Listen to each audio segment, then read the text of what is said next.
how did your relationship begin with Bishop Pivarunas in the CMRI? Our relationship was the beginning of it was with Bishop Carmona, because it was the bishop who ordained my brother, and then Bishop Carmona suddenly died in a car accident several weeks after my brother's ordination and Bishop Pivarunas' consecration. So it was like a succession, you know. Yeah. And so Father Jurado, he was a deacon. I think he was one of the first priests that Bishop Pivarunas ordained. So our connection with Bishop Pivarunas was like this, like a you know, one died and the other followed the same work. So okay, so you've had a long relationship then with Bishop Pivarunas, and yes, it's gonna be about 30 years. Yes. Okay. You had mentioned earlier about going to Bishop at the time Father Sanborn's seminary. Yes. What was it that? Why was it that you went to Most Holy Trinity Seminary as opposed to, say, with the CMRI? What brought that about? The case was that, in fact, we were offered by Father Carlos Ercoli. Remember, I told you. Father Ercoli was visiting. He's an Argentinian priest that was leaving Italy. He was living in Italy, and he left Italy to live in the United States to help Bishop Sanborn in the seminary. And he was visiting here while my brother was having this problem with no time. You know, he had this car accident. There were many places to celebrate mass. It was the seminary, the classes of the seminary. So many things. Father Jurado already left, had already left to the United States, and my brother was by himself here alone, all alone. And he said he was offered by Father Carlos Ercoli to talk to Father Sanborn if there is any possibility of going there to finish the studies.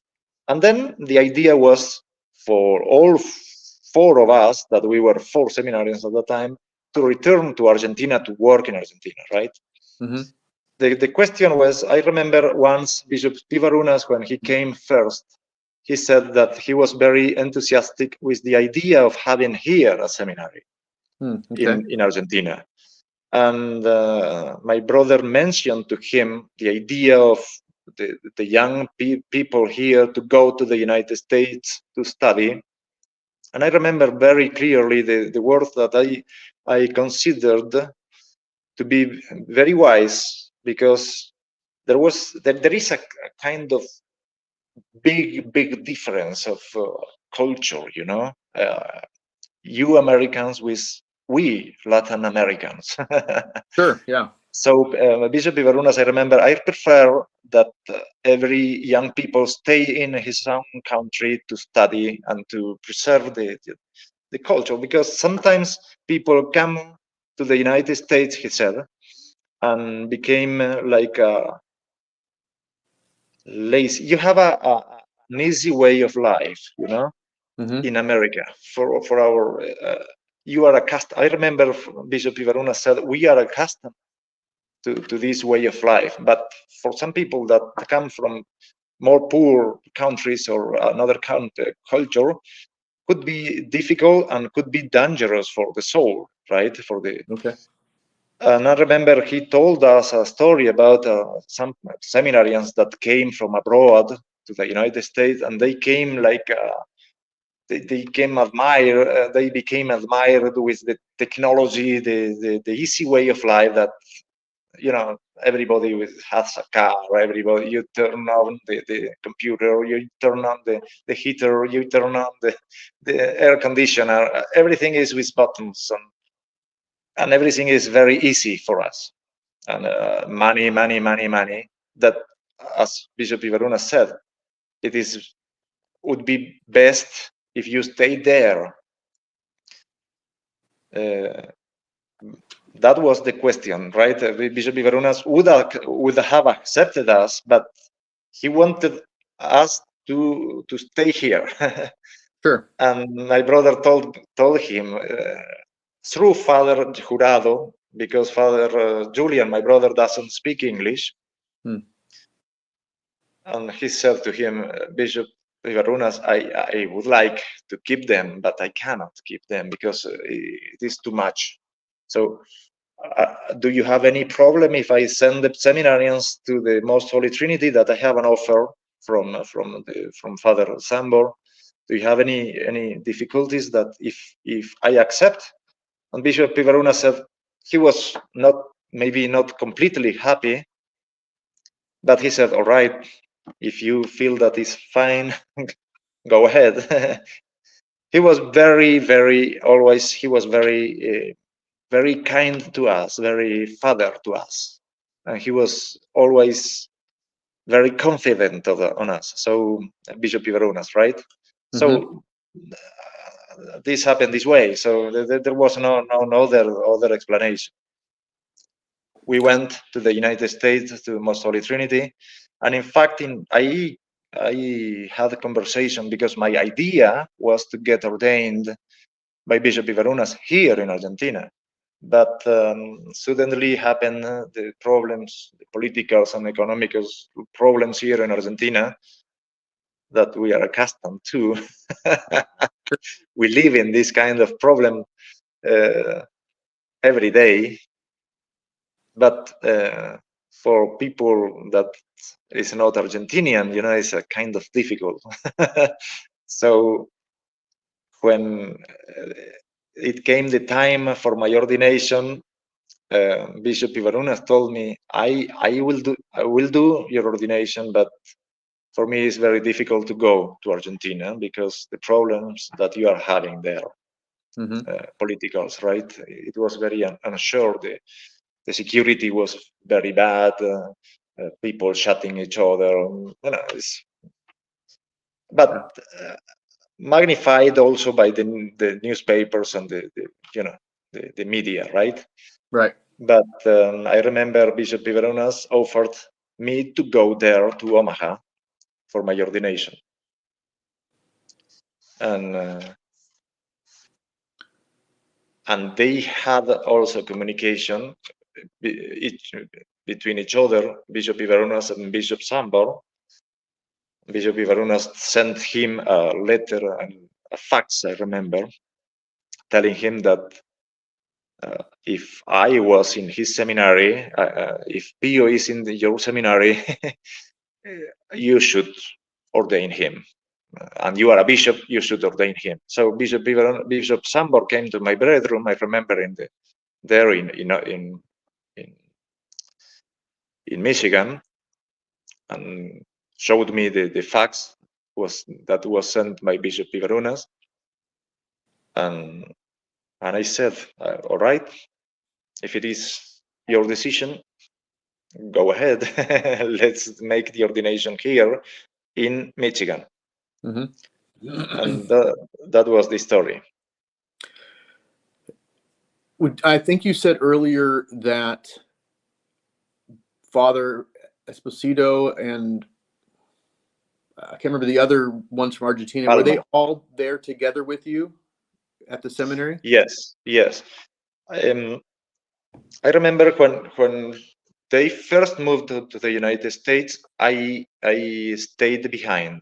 I remained here in Cordoba because I was a deacon already. And they were recently entered to the seminary, Father Palma and Father Nicolás Esposito. And there was another seminarian that later on left the seminary. So I remember we didn't know Bishop Sanborn, we didn't know his character or anything about him. We were just jumping on the pool, as we say. And I had a lot to lose. Understand, I had already 7 years of seminary. I had all my theology studied. And I remember the conditions to go to the seminary was logical. the superior of the seminary, Father Sanborn, wanted the candidates for the priesthood to be tested by himself, right? So I said, if Father Sanborn finds me a not good candidate, I am losing 7 years of seminary. So I was left behind. So my brother, Father Julian, went to the United States with these 3 seminarians to present them to Father Sanborn. And then they got along very well. Father Selway, who was recently ordained, I remember he called me. We didn't know each other yet. He called me by phone, and I remember him telling me, come here. You will just be accepted, and your studies are going to be accepted too, because they were very, very enthusiastic with us. But the conditions were very hard for me to accept, right? The conditions, I remember, there was Bishop Sanborn told me, I will choose the bishop that we ordain you. I will say how many years or months you need to study. I will decide what to do. So if you come here, you depend on me. And in that conversation with Father Selway, he told me, Father Sanborn told me that you can choose the bishop who ordained you, and the time for study is going to be 1 year. So I remember with the council with my brother, Father Julian, I accepted, and I went to the Most Holy Trinity Seminary. And in fact, I got along very well with Bishop Sanborn at the time. I remember having discussion with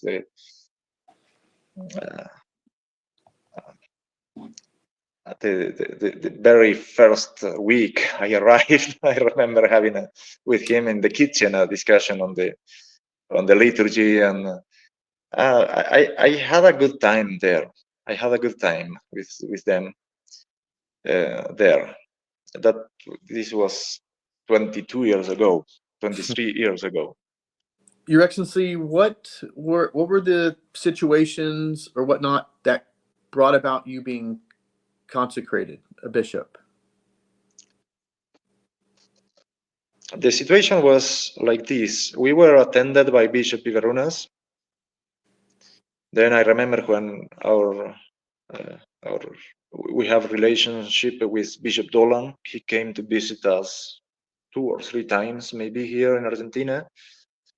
Then, because of the distance, we began to work with Bishop Morello, who was the priest that had left the Society Pius X with this big break in which my brother left too. He became a bishop, consecrated by Bishop Neville, the line of Bishop McKenna. And he was living in the south of Argentina, so he would come to visit us for confirmations and for the orders, right? Then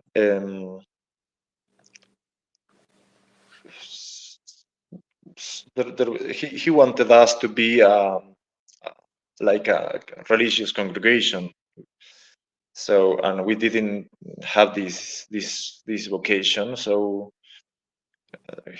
he didn't want to work with us anymore, because they wanted us to make a kind of promises or vows or something like a congregation, right? So we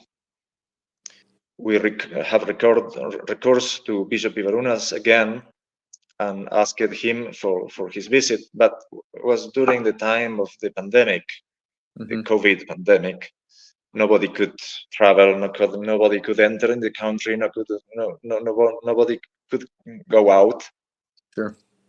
So I remember that there was a kind of desperate situation, because we didn't have the oils, the holy oils for the sacraments. We didn't have a bishop to perform the confirmations and the ordinations for the young men that were forming here, they were studying here.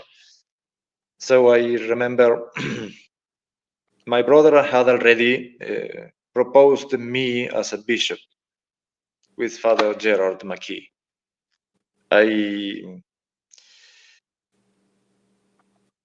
Let's say, so Father, that was kind of I didn't know exactly what was going on, but I was talking with Bishop Pivarunas, and Father McKee had already talked with him. Mm-hmm. So Bishop Pivarunas told me, if I cannot go and you cannot come, would you like, if you being a bishop, right? What is the possibility of you accepting to be a bishop? Bishop Davila from Mexico was about to come to Argentina to visit one of the priests in the south here, Father Damin in Mendoza. So Bishop Pivarunas told me, Bishop Davila is going to Argentina. Would you be willing to become a bishop and he to be your consecrator? Was a big news for me. I didn't expect that.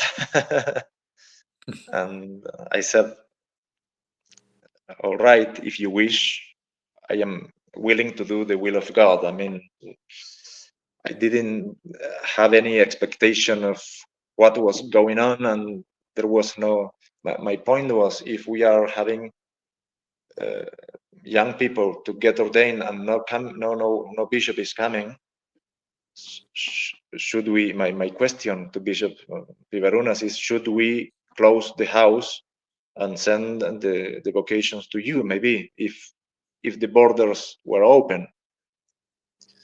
So that was the situation, and Bishop Pivarunas told me, you have to be a bishop. So we received the visit of Bishop Davila on February 2022, and everything was kept in secret because of the life we were living at that time. Remember, nobody knows what was going on, so nobody knew if there was permission to travel, if you had to go to get the vaccine, if you have to be, if you are allowed to go, to come to, everything was kind of, we didn't know that the consecration was being performed until the very beginning of the ceremony. It was a very hard time for everyone. I felt pity. I felt very sorry for Bishop Davila. It was a kind of very stressing situation, because we didn't know if he could come. We didn't know if people were accepting this consecration or not. We didn't know anything. So it was like an adventure. So